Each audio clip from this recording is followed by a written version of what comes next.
जय हिंद फ्रेंड्स। सदगुरु भगवान के चरणों में सादर चरण स्पर्श। कहानी आगे बढ़ रही है और मनुष्य को जो जीवन मिला है सबका अपना अपना उद्देश्य है, लेकिन एक परम उद्देश्य जो है परम, सबने अपने अपने जीवन में छोटे मोटे उद्देश्य बना रखे हैं।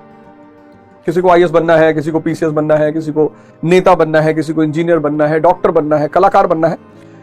तो अपने अपने उद्देश्य हैं सबके। किसी को आईएएस बनना है, किसी को पीसीएस बनना है, किसी को नेता बनना है, किसी को कलाकार बनना है। ये तो बहुत छोटे छोटे उद्देश्य हैं।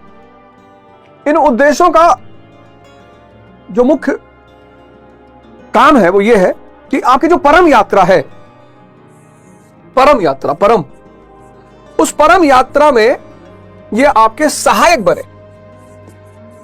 जैसे मैंने बहुत लोगों को सुना है, वो कहते हैं कि अगर आप सन्यास के रास्ते पे जा रहे हैं तो जीवन व्यर्थ हो जाएगा। क्यों हो जाएगा? सन्यास is basically the path of human evolution. सन्यास ऐसी कोई चीज नहीं है कि आप अगर सन्यासी हो गए तो फिर जीवन व्यर्थ चला गया, आपने परिवार छोड़ दिया, समाज छोड़ दिया, मां बाप छोड़ दिया, ना, कुछ भी नहीं है। Sannyas is the highest form of human evolution. मानव के विकास की उच्चतम स्थिति है सन्यास। कौन से विकास की? जब वो इंद्रियों से, सेंसेस से अपनी यात्रा को शुरू करता है। कहां की तरफ? कॉन्शियस की। और ये यात्रा सबको करनी है और ये परम यात्रा यही है। लेकिन अब जब आप लंबी यात्राएं करते हैं, आप देखिए परिक्रमा करते हैं, आप वैष्णो देवी का मंदिर जाते हैं, 14 किलोमीटर की चढ़ाई चढ़ते हैं, रास्ते में कुछ बातचीत करते हैं, सहयोगी बनाते हैं, मित्र बनाते हैं। वैसे विशेषकर लोग सहयोगी लेकर जाते ही हैं। वैष्णो देवी शायद ही कोई अकेला जाता हो। 15-16 किलोमीटर की पहाड़ की चढ़ाई है। गोवर्धन पर्वत लोग जाते हैं यात्रा कर रहे हैं, तब भी 2-4, तो तीर्थ भी लोग 2-4-5 लोगों को साथ लेके जाते हैं कि यार बीच बीच में कुछ आराम करेंगे, कुछ चर्चा करेंगे, कुछ बात करेंगे। परम यात्रा जो हर व्यक्ति की परम यात्रा है वो ये सेंसेस से कॉन्शियस तक, निम्न से निम्न, यानी from the lower level to the highest level. ये मानव के जीवन का परम गोल है। ये सब गोल नहीं है। ये तो बीच बीच में आपने थोड़ा आराम कर लिया, थोड़ी मस्ती कर ली। अब आप अगर सन्यास के रास्ते पे चल रहे हैं और आप आईएएस बनते हैं, आप बहुत अच्छे आईएएस ऑफिसर बनेंगे, क्योंकि आपका परम गोल ही कुछ अलग है। आप अगर नेता बनेंगे तो बहुत अच्छे, अगर आप पीसीएस अधिकारी बनेंगे बहुत अच्छे अधिकारी बनेंगे, आप नेता बनेंगे आप बहुत अच्छे नेता बनेंगे, आप कलाकार बनेंगे आप शानदार कलाकार बनेंगे। इसलिए सन्यास से घबराइए मत। अब सन्यास के रास्ते पे अगर चलना है तो उस रास्ते को जानना पड़ेगा। रास्ता जानना पड़ेगा। बिना रास्ता जाने आप चल ही नहीं सकते। अब ये रास्ता कौन बताएगा? गीता बताएगी। देखिए, मैंने 16 श्लोक खत्म किया, आपको कितनी बातें पता चली। ये रास्ता आपको कौन बताएगा? बाइबल बताएगी। ये रास्ता आपको कौन बताएगा? आदि ग्रंथ बताएगी। ये रास्ता कौन बताएगा? कुरान बताएगी। इनमें सब में रास्ते दिए हुए हैं। इसीलिए गुरु इस देश की बहुत बड़ी खोज है।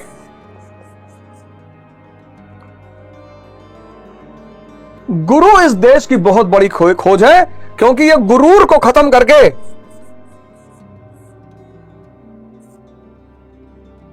सुरूर में लेकर आता है। गुरूर ही तो मारे डाल रहा है लोगों को। सबने मरते हुए लोगों को देखा है। ऐसा नहीं सिर्फ सिद्धार्थ ने देखा था, बुद्ध ने, हम सब ने देखा कि एक दिन सब छूट जाएगा। मेरी नानी मुझे बहुत मानती थी, बहुत मानती थी। सबकी मानती है, मेरी वाली तो ज्यादा ही मानती थी। मेरी मौसी मुझे बहुत मानती थी, मेरे मामा लोग बहुत मानते थे। सब चले गए, कोई लौट कर नहीं आया। मैंने आज तक किसी को लौट कर आते हुए नहीं देखा। मृत्यु एक यथार्थ सत्य है जिससे 99% लोग भागते हैं। अब इस रास्ते पे चूंकि गुरु चल चुका है तो उसे इस रास्ते का अंदाजा है। गुरु मतलब वो नहीं जो आपकी शादी करवा दे, आपका बच्चा पैदा करवा दे, आपकी नौकरी लगवा दे, आपको गाड़ी खरीदवा दे, ये सब गुरु नहीं है। गुरु मतलब जो आपको इस परम रास्ते पर चलने में आपकी मदद करे। जब आप चलने लगे, आपको कहे भैया अब जाओ, कहीं फंसना तो हमें बताना।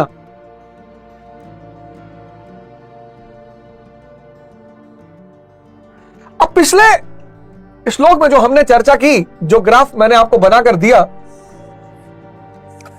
श्री कृष्ण यानी चेतना, साइंस जिसको डार्क मैटर कहता है, पांचजन्य नामक शंख बजाता है। चेतना पांचजन्य शंख बजाती, पांचजन्य।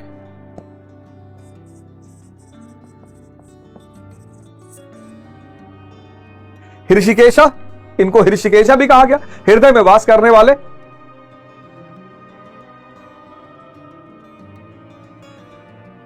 पांचजन्य शंख, पांचों इंद्रियों, पांचों दरवाजों से जो धारा बाहर की तरफ बह रही चेतना की, उसको ये अंदर की तरफ लेकर आते हैं और धारा बन जाती है राधा। और राधा का कृष्ण से मिलन हो जाता है और व्यक्ति मुक्त हो जाता है। अर्जुन देवदत्त नामक शंख बजाते हैं। दैवीय जो शक्तियां उनको अपने अधीन कर लेते हैं। भीम पौंड्र नामक शंख बजाते हैं। प्रीत युधिष्ठिर अनंत विजयम, धर्म की ही हमेशा विजय होगी, अनंत विजयम। नकुल सुघोष, सत्य की घोषणा। और सहदेव मणिपुष्पक, यानी निरंतर मणि रूप श्वास पर ध्यान।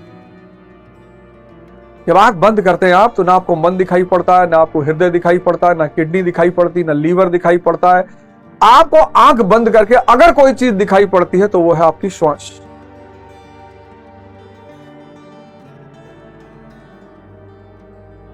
तेरी हीरे जैसी श्वास बातों में खोती जाए रे। जब भी आप आंख बंद करते हैं, जब भी इधर आपने अपनी आंख बंद की, उधर आपको एक ही चीज दिखाई पड़ेगी, वो है श्वास। और जैसे ही आपको श्वास दिखाई पड़ेगी, मन रुक जाएगा। कितना प्यारा रिलेशन है ये संभव ही नहीं। आप ट्राई करके देखिए, आप बैठे हुए हैं ना, आप ट्राई करके देखिए, आप आंख बंद करिए और श्वास देखिए और सोचिए विचार चले, संभव ही नहीं है। और विचारों से मुक्त होना है।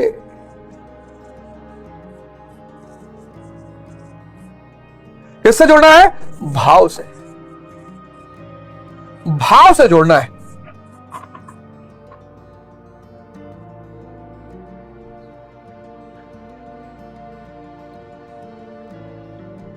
मैं सभी से आवाहन करूंगा, आप सब सन्यास के रास्ते का वर्ण करें। परम उद्देश्य, परम मानव जीवन का परम उद्देश्य, इंद्रियों से चेतना की तरफ की यात्रा। उस यात्रा में आप विवाह करें, परिवार बनाएं, समाज बनाएं, आप आईएएस बने, आप नेता बने, सब कुछ करें, कोई दिक्कत ही नहीं है। बुद्ध ने परिवार छोड़ा, कबीर ने थोड़ी छोड़ा, नानक ने थोड़ी छोड़ा।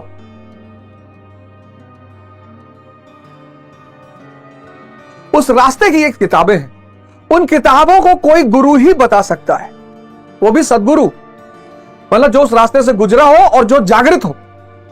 बाकी आप किसी से भी पढ़िए, गीता पर कितनी सारी टीकाएं हैं। अगर आप गीता की सारी टीकाएं पढ़िए तो कितनी सारी टीकाएं। वो गुरु जो उस स्थिति में अब आ चुका हो, जिस स्थिति में कभी श्री कृष्ण थे। लगभग सारे मुसलमान कुरान पढ़ते हैं, पर मैं बहुत कम मुसलमानों को देखता हूं जो मोहम्मद साहब की स्थिति जैसा दिखाई पड़ते हैं। बहुत सारे सिख भाई हमारे हैं, बहन हैं जो आदि ग्रंथ पढ़ते हैं, लेकिन जिस स्थिति में गुरु नानक जी थे,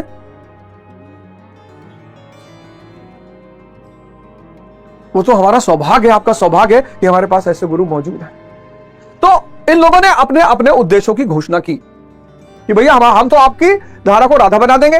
इन्होंने कहा साहब दैवीय शक्तियां आपके अधीन रहेंगी। इन्होंने कहा साहब प्रीत के माध्यम से भाव का संचार होगा। इन्होंने कहा आपकी ही विजय होगी, घबराने की कोई जरूरत नहीं है। इन्होंने कहा साहब जैसे जैसे सत्य घटता जाएगा, जैसे जैसे शुभ घटता जाएगा, आपका उत्साह बढ़ता जाएगा। इन्होंने कहा साहब सांस पे ध्यान रखिए बस। यानी कुल मिलाकर एक साधक को इष्ट की शरण में रहना है। जब तक इष्ट नहीं मिल जाता उसकी पूर्ति गुरु करेंगे, फिर दैवीय शक्तियां, फिर प्रीति, फिर शुभ से उत्साह, फिर श्वास,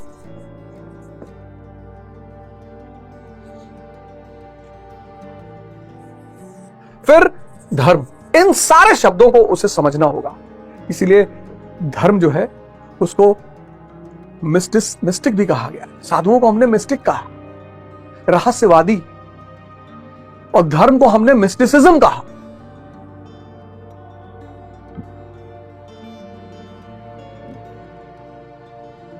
रास्ते बताए जा सकते हैं, मंजिल क्या है यह किसी को नहीं पता, मंजिल में क्या होता है यह किसी को नहीं पता।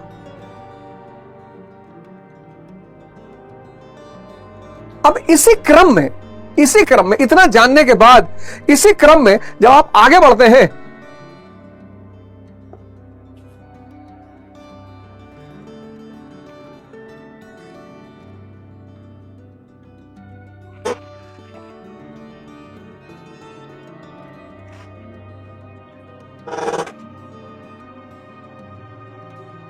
इसी क्रम में जब आप आगे बढ़ते हैं तो 16वां श्लोक कहता है काश्यश्च परमेश्वशा शिखंडी च महारथा। बहुत इंपॉर्टेंट शब्द है ये शिखंडी। काश्यश्च परमेश्वशा शिखंडी च महारथा धृष्टद्युम्नो विराटश्च सात्विक पराजिता। मतलब ये काया रूपी काशी जिसकी मैं चर्चा कर चुका हूं, काया रूपी काशी, ये हमारा शरीर, मैंने आपसे बताया ना, इसीलिए काशी का हिंदुओं में बड़ा महत्व है। मणिकर्णिका घाट, जहां आपको जीवन के सत्य का परिचय होता है। वैराग्य को स्थित करना हो, अगर वैराग्य की प्राप्ति करनी है तो सबसे अच्छा घाट बनारस में है मणिकर्णिका। जिसको वैराग्य पर साधना करनी है, वैराग्य पर, वो मणिकर्णिका घाट पे जाकर बैठे। एक साथ 500 लाशें, 600 लाशें, और 1 महीना अगर बैठ गया, फिर जिसको सत्य पर चर्चा करनी है, हरिश्चंद्र घाट, मणिकर्णिका घाट, दशाश्वमेध, जहां 5 इंद्रियां, 5 ज्ञानेंद्रियों की जीत की कथा बताई जाती हो, दशाश्वमेध घाट। इसीलिए बनारस घाटों का शहर है, काशी। यह शरीर ही काशी है।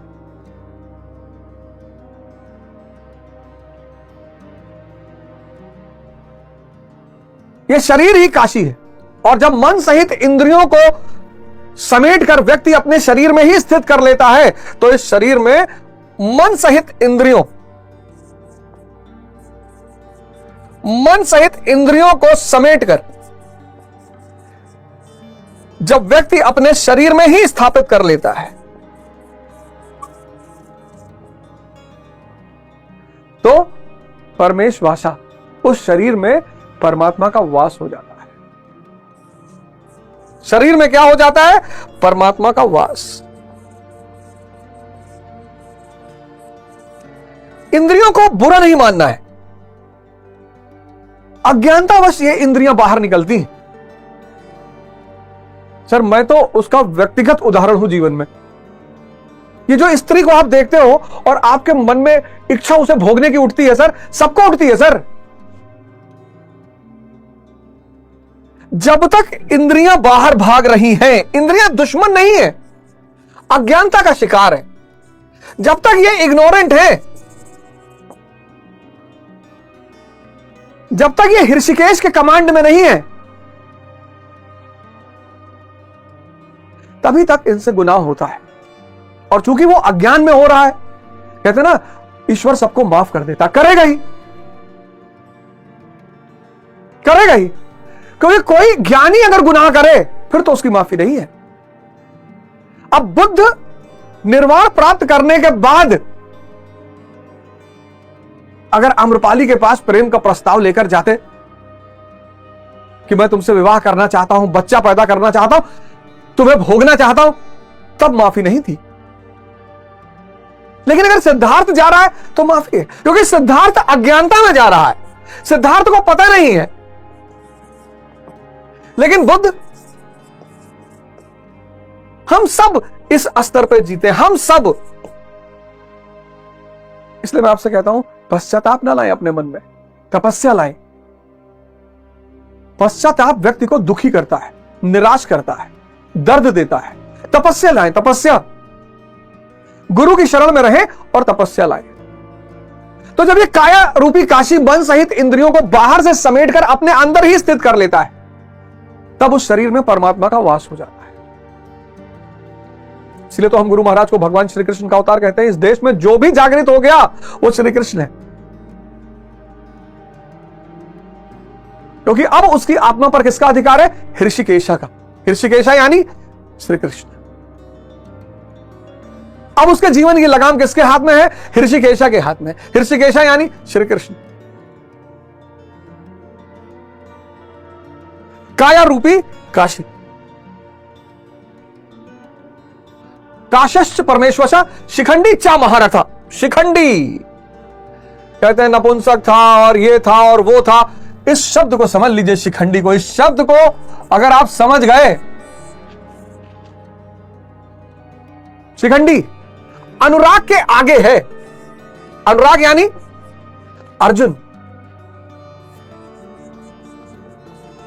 अनुराग यानी अर्जुन। अर्जुन के आगे है। और चैतन्य यानी श्री कृष्ण इनके पीछे है। गुरु महाराज ने लिखा कि आजकल लोग क्या करते हैं? बाल छिला लिए, शिखा सूत्र तोड़ लिए, आग जलाना बंद कर दिए, बोले हम सन्यासी।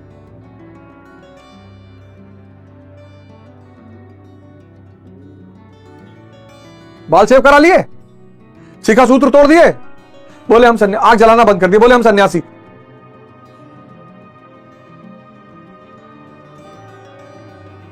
और शिखंडी ने मारा किसको? तो सन्यासी बनेंगे कैसे? क्या है सन्यासी का मूल रूप और कौन है ये शिखंडी? आपका जो महाभारत का युद्ध होगा ना, उसमें इसकी बहुत बड़ी भूमिका होगी।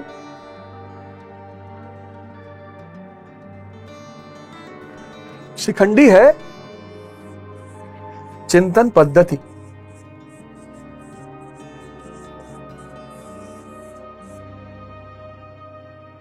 चिंतन पद्धति। अब बताओ, ये कोई अंग है शरीर का?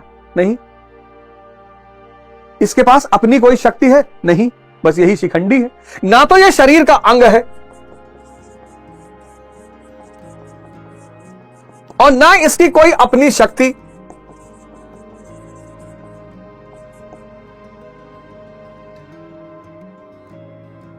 ना तो ये शरीर का अंग है चिंतन पद्धति, और ना इसकी कोई अपनी शक्ति। तो ये हो गया शिखंडी। लेकिन है बहुत ताकतवर, है बहुत ताकतवर। आज का जो मनुष्य है, आप देखो, बच्चा मस्त है, युवा व्यस्त है और बुजुर्ग त्रस्त है। बच्चा मस्त है। क्यों? क्यों बच्चा मस्त है? इसको भोग अभी पैदा नहीं हुआ इसके अंदर, अभी दुर्योधन विकसित नहीं हुआ इसके अंदर। बच्चे के अंदर दुर्योधन अभी विकसित नहीं हुआ। अभी तो हम कहते हैं बच्चे मन के सच्चे, बच्चा मस्त है। अभी भोग इसके अंदर जागृत नहीं हुआ। क्यों? क्योंकि दुर्योधन अभी शक्तिशाली नहीं है। अभी ये बहुत प्रकृति में नहीं भाग रहा है, बाहर नहीं भाग रहा है। अभी इसका जीवन बड़ी छोटी छोटी बातों पे चॉकलेट पे घूम रहा है। अभी इसका मैं मजबूत नहीं हुआ है कि आपने इसको एक तमाचा मार दिया, ये आपसे बात नहीं करेगा। हाँ, ये फिर 5 मिनट आपसे बात करेगा। आप किसी बड़े आदमी को तमाचा मारिए और जीवन भर आपसे बात नहीं करेगा, क्योंकि मैं मजबूत हो गया। बच्चों को क्यों सरल कहा गया? बच्चे मन के सच्चे, बच्चे परमात्मा का अवतार है, क्योंकि बच्चों में मैं ताकतवर नहीं होता। मैं यानी दुर्योधन। बच्चों में भोग अभी शक्तिशाली नहीं है। चॉकलेट,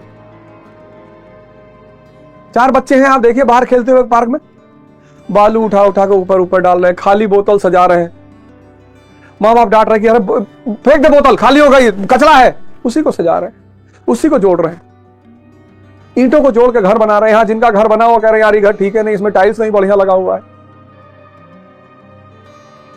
बच्चे की सरलता का आधार यह है क्योंकि उसमें दुर्योधन विकसित नहीं है। दुर्योधन यानी मैं। युवा का मैं विकसित हो गया, दुर्योधन विकसित हो गया है।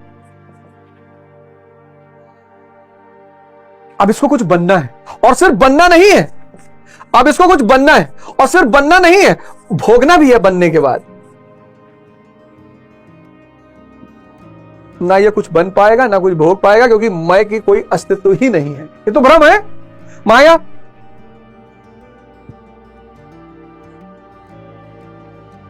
हां, अगर ये बनने का कसम खाए सेवा करने के लिए, तब तो इसका जीवन बदल जाए।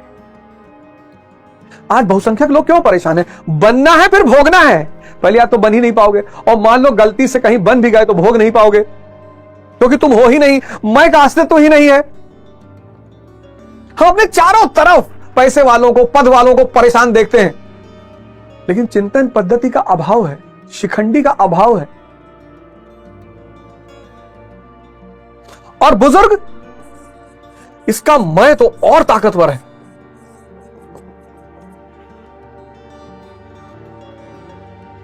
पर काशी कमजोर हो गया है, शरीर इसकी काशी जीर्ण हो गई है, सर खत्म।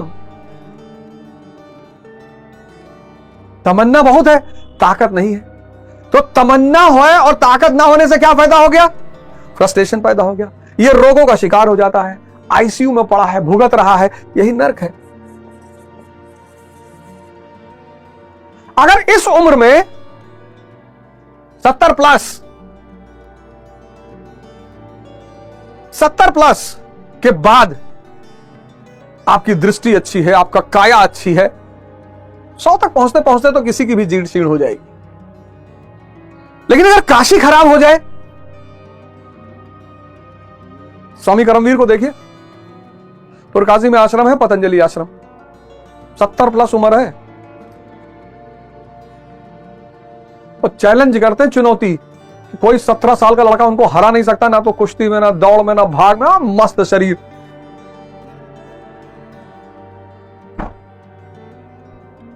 स्वामी करमवीर। सदगुरु को देखिए, नाचते हुए मिलेंगे हमेशा।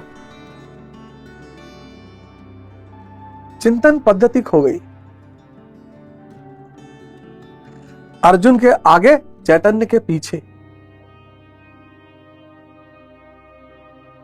सबको एक शिखंडी चाहिए। शिखंडी यानी चिंतन पद्धति। कभी गौर किया आपने? हाँ?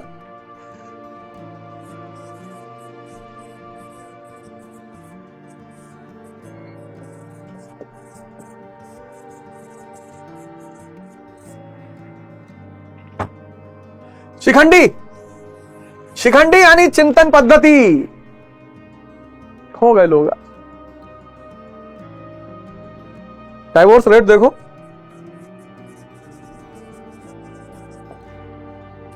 डाइवोर्स रेट देखो। व्यक्ति की मां से जो उसका संबंध है वो सिर्फ भाव से संबंध है, इसलिए व्यक्ति अपनी मां की शरीर पर ध्यान नहीं देता। छोटी है कि लंबी है कि काली है कि गोरी है कि नाक चिपटी है, और यह भाव उसको जीवन भर आनंदित रखता है। लेकिन पत्नी में वो भाव नहीं देखता।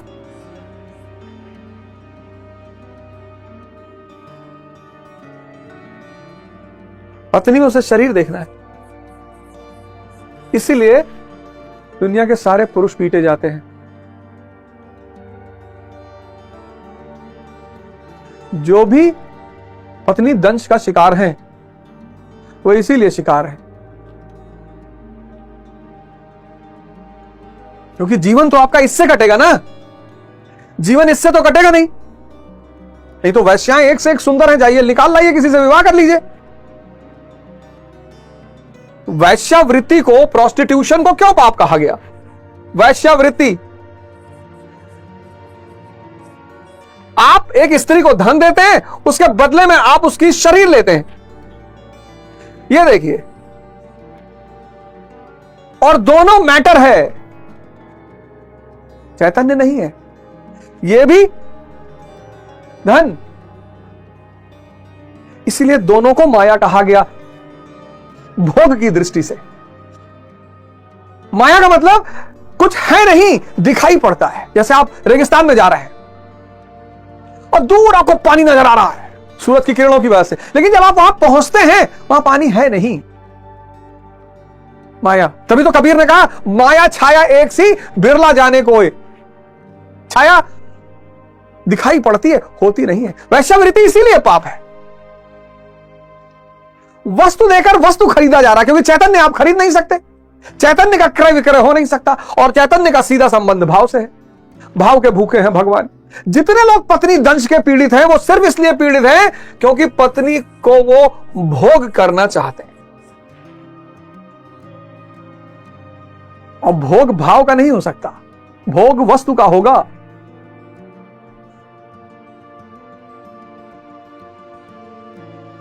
और शिखंडी मारेगा, यही शिखंडी मारेगा किसको? भीष्म को। गौर करिए, भीष्म यानी भ्रम, भीष्म को क्या है? इच्छा मृत्यु है।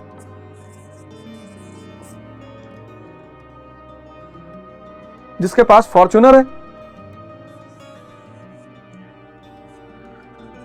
जिसके पास मर्सिडीज है, उसको रोल्स रॉयस चाहिए।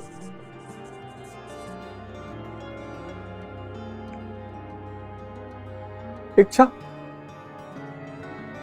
जिसके पास विला है, उसको मैंशन चाहिए। जो करोड़पति है, उसको अरबपति बनना है।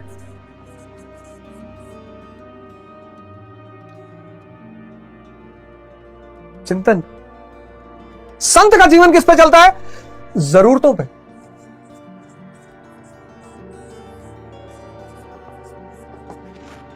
और मनुष्य जीवन किस पे जीता है? इच्छाओं पे, और इच्छाएं अनंत है, तभी तो भोग रहा है।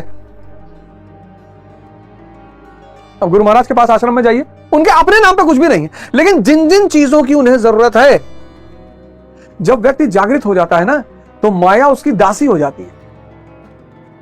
हिंदुओं ने ऐसी ऐसी फोटो बनाई, ऐसी ऐसी पिक्चर बनाई है हिंदुओं ने, अरे जिसका कोई जवाब नहीं।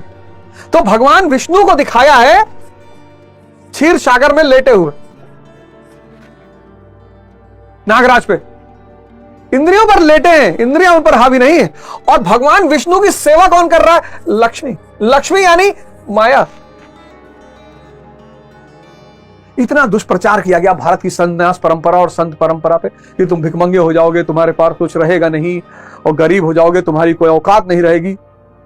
जो जाग गया वो विष्णु हो गया, जो विष्णु हो गया लक्ष्मी यानी माया उसकी पैर दबाने लगी।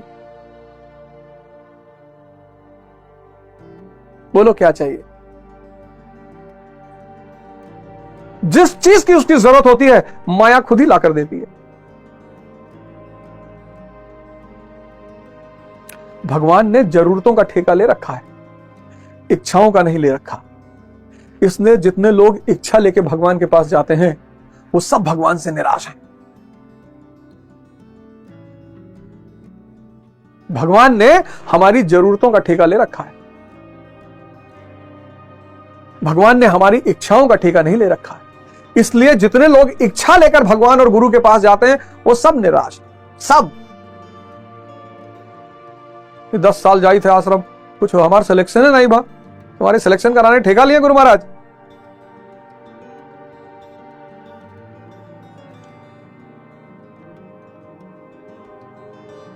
अरे भारत में इतने संत महात्मा मजबूत हैं, तो भारत वर्ल्ड कप क्रिकेट का काहे नहीं जीत गया? सब लोग तो आशीर्वाद दिए थे। ये सारा ब्रह्मांड विष्णु का है। अगर रोहित शर्मा विष्णु के हैं तो मैक्सवेल भी विष्णु का है। आशीर्वाद दोनों की तरफ पैरेलल रहेगा। जो बढ़िया खेलेगा वो जीतेगा।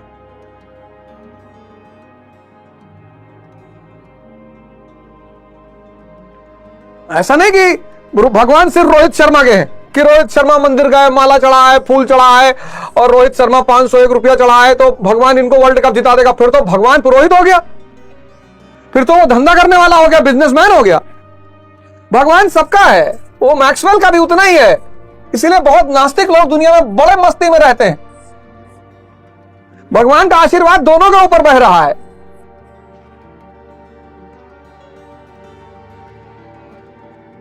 शिखंडी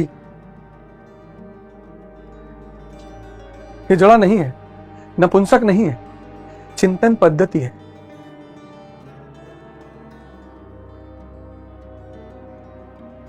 कलयुग मतलब बहुसंख्यक प्रजा का चिंतन पद्धति खत्म हो गया। पढ़े बहुत है तो एक नया शब्द पैदा हुआ, क्या?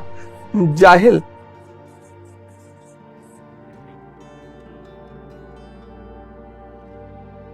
ध्यान क्या करता है? इस चिंतन पद्धति को ताकत देता है।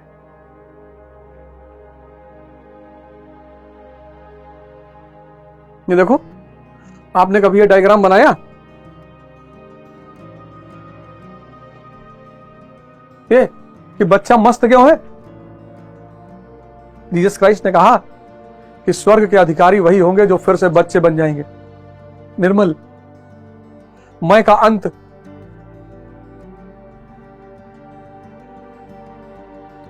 जीसस क्राइस्ट का बड़ा फेमस वचन है कि स्वर्ग के भागीदार वही होंगे जो फिर से बच्चे के जैसा बन जाएंगे, निर्मल हो जाएंगे, मैं का अंत हो जाएगा।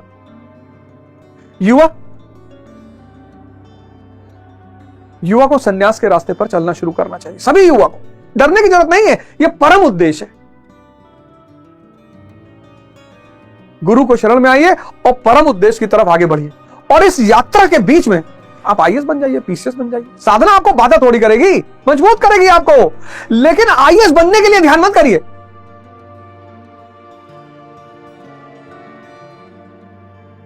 नेता बनने के लिए ध्यान मत करिए। अपनी दुनियावी इच्छाओं को पूर्ति करने के लिए ध्यान मत करिए। अपनी संसारिक इच्छाओं को पूरा करने के लिए ध्यान मत करिए। स्त्री पाने के लिए ध्यान मत करिए, नौकरी पाने के लिए ध्यान मत करिए, पैसा पाने के लिए ध्यान मत करिए। तो ध्यान करना किस लिए? परमात्मा को पाने के लिए। और परमात्मा को पाने के बाद जब पैसा आपके पास होगा, उस पैसे का सदुपयोग होगा, सेवा में जाएगा वो पैसा, इंडस्ट्री लगेगी, लोगों को। ये सारा खेल कहां गड़बड़ हुआ? ये सारा खेल गड़बड़ ये इसलिए हुआ कि हम ध्यान कर रहे हैं किसके लिए? स्त्री के लिए, कि भगवान एक बढ़िया मेहरारू मिल जाए। धन के लिए, पद के लिए, कोई फायदा नहीं, खत्म हो जाएगा। बहुत निराश होंगे आप, बहुतों को तो कुछ मिलेगा भी नहीं। एक आध हजार, एक आध लाख में से एक आध को मिल जाएगा, वो भजन गाने लगा, लेकिन बहुतों को तो कुछ मिल भी नहीं करेगा। इसलिए लोग बहुत निराश होते हैं। बहुसंख्यक लोग निराश ही रहते हैं कि 10 साल से आई था भैया, 15 साल से आई था, गुरु महाराज सुनत नहीं है। सब सुन रहे हैं, तुम रास्ता गलत पकड़े हो। तुम ध्यान करो परमात्मा के लिए।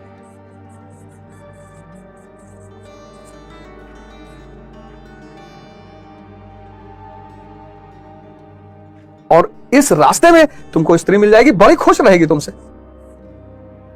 कबीर की पत्नी बड़ी खुश थी कबीर से। सुलझा हुआ आदमी ना, ध्यानी आदमी है, प्रेम भी ध्यान में करेगा,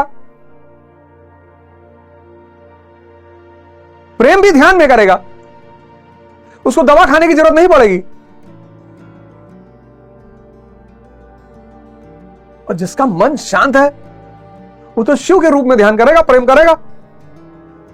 तो ध्यानी पुरुष जब स्त्री के साथ रहेगा तो ध्यानी पुरुष शिव बन जाएगा और स्त्री पार्वती बन जाएगी। और ध्यानी को अगर धन मिल गया, सेवा में लगा देगा। ध्यानी अगर अंबानी बन गया, सेवा में लगा देगा और 10 इंडस्ट्री खड़ी कर देगा। अपने तो चप्पल पहन के चलेगा और लोगों को नौकरियां मिलेंगी और परिवार बसेंगे और खुशी आएगी। ध्यानी अगर प्रधानमंत्री बन गया राजा जनक की तरह, श्रेष्ठतम राजा साबित होगा।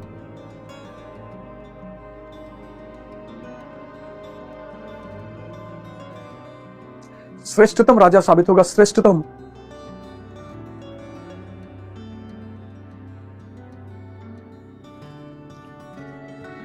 शिखंडी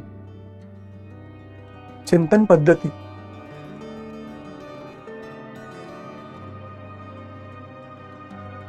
आप सिगरेट क्यों पी रहे हैं? कि आपको नींद ना आए। आप खाना मत खाइए, आपको नहीं आएगी। आप सिगरेट इसलिए पी रहे हैं कि आपको नींद ना आए। रात में आपको पढ़ना है कि भैया हमको रात में पढ़ना है, हमें जागना है, इसलिए हम सिगरेट पिएंगे। भैया हम बता रहे हैं आपको तरीका जागने का, बहुत प्यारा तरीका। आप खाना ही मत खाइए।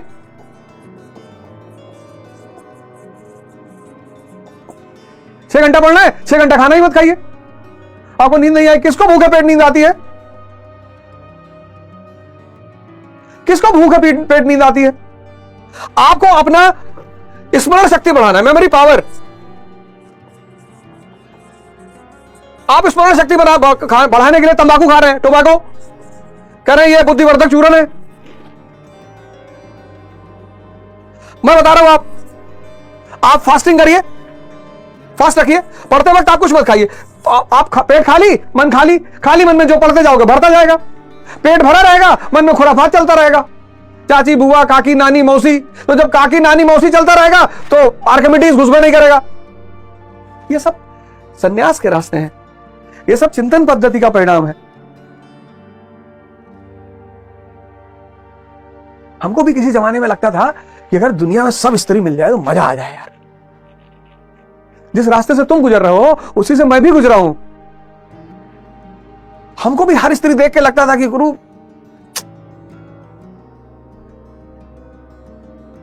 लेकिन जब ध्यान शुरू हुआ तब चिंतन शुरू हुआ। पत्नी ये आपका परिवार बनाने आई है।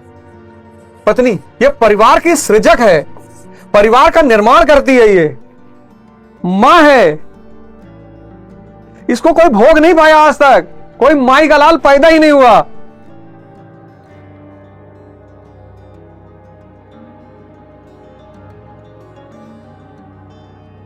कोई माई का लाल पैदा ही नहीं हुआ। हमको ये बात बड़ी परेशान करती थी कि यार मौसी दादी नानी मां बहन इस रूप में तो स्त्रियां कभी नहीं परेशान करती यार, पत्नी के रूप में क्यों परेशान करती? तब ये राज खुला चिंतन पद्धति से कि हम उन्हें भोगना चाहते हैं, हम उनके सिर्फ शरीर से जोड़ना चाहते हैं, हमें उनके भाव से कोई मतलब नहीं है। आप खुद सोच के देखो कि आपके भाव से कोई मतलब नहीं है। यह जो हमारी प्रवृत्ति है कि हमें स्त्री की शरीर का सिर्फ भोग करना है, हमें उनका भाव से कोई मतलब नहीं है। महीने में एक समय होता है जब उनके पीड़ा का समय होता है, सारी स्त्रियों को होता है। महीने का एक समय स्त्री की पीड़ा का समय है।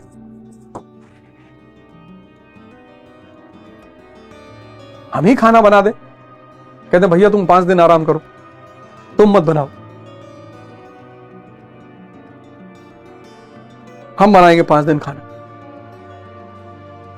हमें प्रेम कब मिलेगा? जब हम किसी के भाव का सम्मान करेंगे।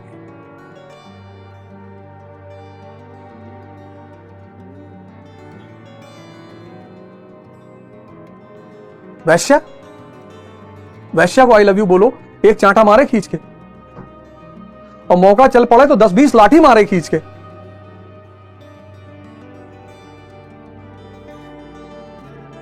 गाना है बड़ा पुराना, तवायफ कहां किसी के साथ मोहब्बत करती है, मगर अगर करती है तो फिर कयामत करती है। वही चीज तो उसके जीवन में मिसिंग है। वो जानती पुरुष आया पैसा देगा, शरीर का भोग करेगा, चला जाएगा, इसको क्या पता भाव क्या होता है। लेकिन जिस दिन पत्नी को पता चल गया कि आप उसके भाव का सम्मान करते हैं, फिर आप उसका रूप देखिए साहब, फिर आप उसका रूप देखिए। और पत्नी के भाव का सम्मान सिर्फ शक्तिशाली लोग कर सकते हैं।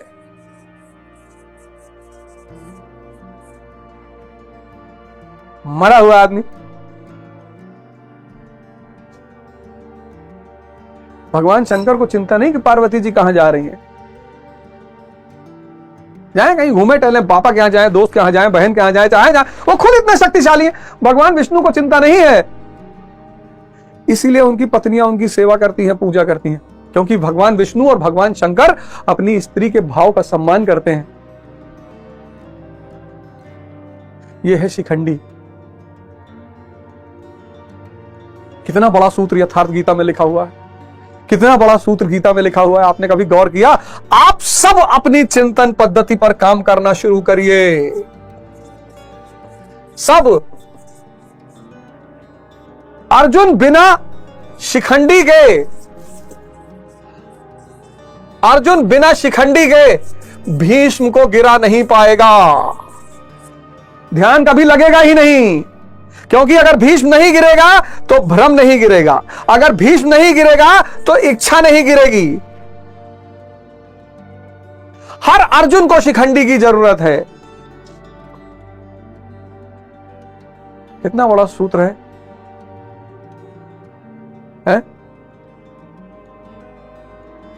मकाले आया, उसने देखा अंग्रेजी शासन जब यहां शुरू हुआ और भारत के धर्म ग्रंथों का ट्रांसलेशन शुरू हुआ तो अंग्रेजों को पता चल गया कि अबे ये तो बहुत बड़ा फॉर्मूला रखे हैं यार। तो बोले काम करो, इनके एजुकेशन में विजडम के पोर्शन को मार दो, रटाई डाल दो, रटाई, मेमोराइजेशन, मेमोराइजेशन। बोले और बोले परसेंटेज को भी डाल दो, क्योंकि परसेंटेज लाने के लिए हर लड़का मेमोरी रटेगा, और जितना रटेगा मन तोता हो जाएगा। और तोते चाहे जितना तुलसी की रामचरितमानस पढ़ लें, कुरान पढ़ लें, तोता तोता है।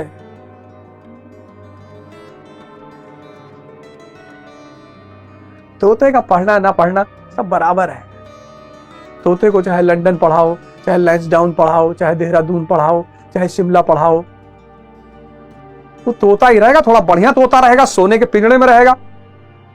और इन तोतों के सामने जब ये नरेंद्र मोदी जैसा कोई चिंतन पद्धति वाला व्यक्ति आगे आएगा, वो प्राइम मिनिस्टर बन जाएगा।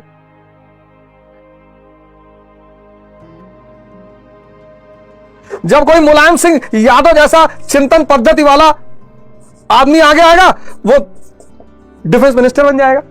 जब कोई लालू यादव सामने आएगा, वो चीफ मिनिस्टर बन जाएगा, रेलवे मिनिस्टर बन जाएगा।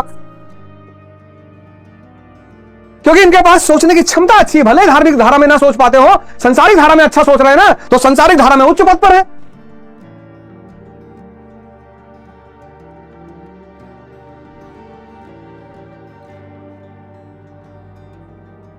चिंतन पद्धति को लेकर आओ, नहीं ये भीष्म, ये तुमको बियर बार लेके जाएगा, लिटा लिटा कर मार डालेगा, तुम्हारी ये हालत कर देगा। तुम चाहे जहां पढ़ो, आजकल लड़के बहुत परेशान, कोचिंग नहीं कर पा रहे। दिल्ली क्या जरूरत है दिल्ली बिल्ली जाने की? ऑनलाइन कोचिंग मौजूद है 6-6, 7-7 हजार रुपए में। क्यों आके दिल्ली पैसा खर्चा करना चाहते हो? वहीं रहो ना, दरभंगा में, खगड़िया में, बेगूसराय, गाजीपुर, आजमगढ़, गोरखपुर, मऊ, बलिया। क्या जरूरत है दिल्ली आने की? दिल्ली में बिल्लो रानी नाच रही है, देखने आ रहे हो? और 7,000 रुपया तो तुमको कोई भी उधार दे दे। 7,000 रुपया तो तुमको कोई उधार दे, क्यों दिल्ली आना चाहते हो?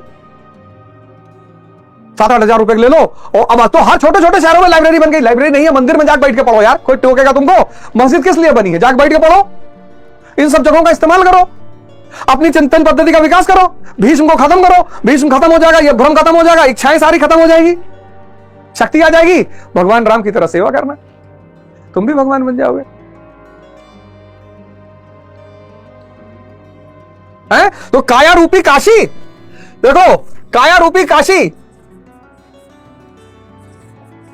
फिर चिंतन पद्धति यानी शिखंडी।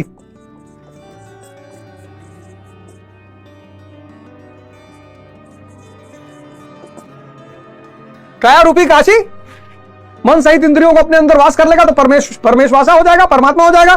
और चिंतन पद्धति से अर्जुन और मजबूत हो जाएगा। और उस मजबूत अर्जुन के पास धृष्टद्युम्न, अचल मन। इस अचल मन को अगर चिंतन पद्धति मिल गई, जोड़ो, पवित्र शरीर के पास चिंतन पद्धति के पास अचल मन, अचल मन के पास विराट नामक योद्धा, जो इस ईश्वर के इस विराट रूप को देखने लगेगा। और फिर सात्विक, निरंतर सत्य का चिंतन। अब तुम हारोगे, तुम इस लोक में भी जीतोगे, तुम प्रधानमंत्री भी बनोगे, और तुम परमेश्वर भी बनोगे, तुम दोनों बनोगे। वो पंचायत सीरीज वाले परमेश्वर नहीं। अगर यह स्वरूप तुम्हारा रहेगा, तुम्हारी शरीर काशी बन गई, शुद्ध, इंद्रिय और मन अंदर की तरफ आ गए, और तुम्हारे पास चिंतन पद्धति आ गई, और तुम्हारे पास अचल मन है, धृष्टद्युम्न, और उस अचल मन विराट को देखने की क्षमता डेवलप कर लेगा और निरंतर सत्य का चिंतन करेगा। ऐसा व्यक्ति सिर्फ प्राइम मिनिस्टर नहीं बनेगा, प्राइम मिनिस्टर तो बनेगा ही बनेगा, वो परमेश्वर भी बनेगा। यानी इस दुनिया में भी उसकी उपलब्धि रहेगी और उस दुनिया में भी उसकी उपलब्धि रहेगी। आओ, आपकी शिवरात्रि आओ बड़चर, छत्तीसगढ़, जहां महाराज जी रुके हो, किसी भी आश्रम में जाओ, आपका जो गुरु, आप उसके पास जाओ, रोशनी लेने के लिए जाओ। अब मत जाना स्त्री उस्त्री मांगने, स्त्री ब्याह करा दो, नौकरी करा दो, फलाना करा दो। ये यथार्थ गीता, ये देखो, इसमें रास्ते का वर्णन है। तो सब गुरु महाराज हमसे बुलवा रहे हैं तो हम बोल रहे हैं, गुरु महाराज सब बुलवा रहे। हम आश्रम जाते थे और बड़चर जाते थे, और बड़चर का आश्रम तो एकदम लगता है स्वर्ग में स्थित है। और फिर नारद बाबा और आशीष बाबा और सुखीराम बाबा तो देखने में बाहर से इतने कड़क लगे कि बस अब वज्रपात ही करेंगे, मारेंगे वज्र घुमाकर एकदम से। लेकिन सुखीराम बाबा, हमको तो कभी कभी उनके चेहरे में ही भगवान दिखाई पड़ने लगता है। उनके क्रोध के पीछे जो करुणा मुझे दिखाई पड़ती है, मैं ज्यादा उनसे बात नहीं करता, क्योंकि वो ध्यान के मुद्रा में मुझे लगता है हमेशा रहते हैं, इसलिए वो चाहते हैं नहीं जल्दी कोई उनसे बात करे। उनका जो हाव भाव है, वहां बहुत सारे बाबा आपको मिलेंगे जो लगेगा कि वो क्रोधित है। वो क्रोधित बिल्कुल नहीं है। क्या बात करेंगे आपसे? ये सब आप उनको बात, ये सब पे आप चर्चा नहीं करोगे। आप बताओगे भाजपा को छत्तीसगढ़ में इतनी सीट मिल रही है, उनसे क्या लेना देना है? वो पूरे ब्रह्मांड की सीट का इधर उधर न्योता करते हैं। वो सब ये छोटी मोटी राजनीति नहीं करते। वहां जितने बाबा लोग हैं, उस पूरे ब्रह्मांड में कौन सी गैलेक्सी में कितना प्लैनेट है, किस प्लैनेट पे किसको भेजना है, इस सब का डिस्कशन करते हैं। तुम छोटे आदमी, तुम्हारी छोटी सोच, तुम्हारा छोटा डिस्कशन, तुम्हारे छोटे कष्ट, तुम्हारी छोटी इच्छाएं। तो बाप से जब कोई बेटा कहता है खिलौने के हेलीकॉप्टर दिला दो, तुम मारता दो चाटा की साले इसीलिए पैदा किया कि तुम खिलौने के हेलीकॉप्टर खरीदवाओगे हमसे। अरे असली खरीद के दिखाओ, इसलिए मारता। इसलिए नहीं कि वो खिलौने का हेलीकॉप्टर नहीं दिला सकता। खिलौने का हेलीकॉप्टर 50 रुपए से लेकर 5000 तक आता है, कोई भी दिला दो। लेकिन जिस बाप के मन में क्रोध होता है, मारता है चाटा खींच के कि असली खरीदो, असली, और सुबह का नाश्ता उसी में बैठ के किया जाएगा। तो सुखीराम बाबा देखने से लगता है कि एकदम क्रोध में है।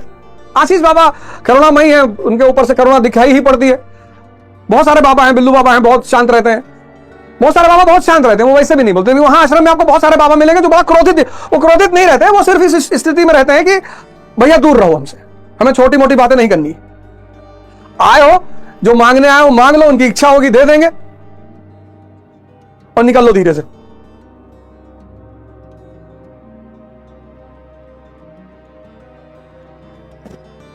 जय हिंद। गुरु महाराज की चरणों में सादर नमन, सादर वंदन।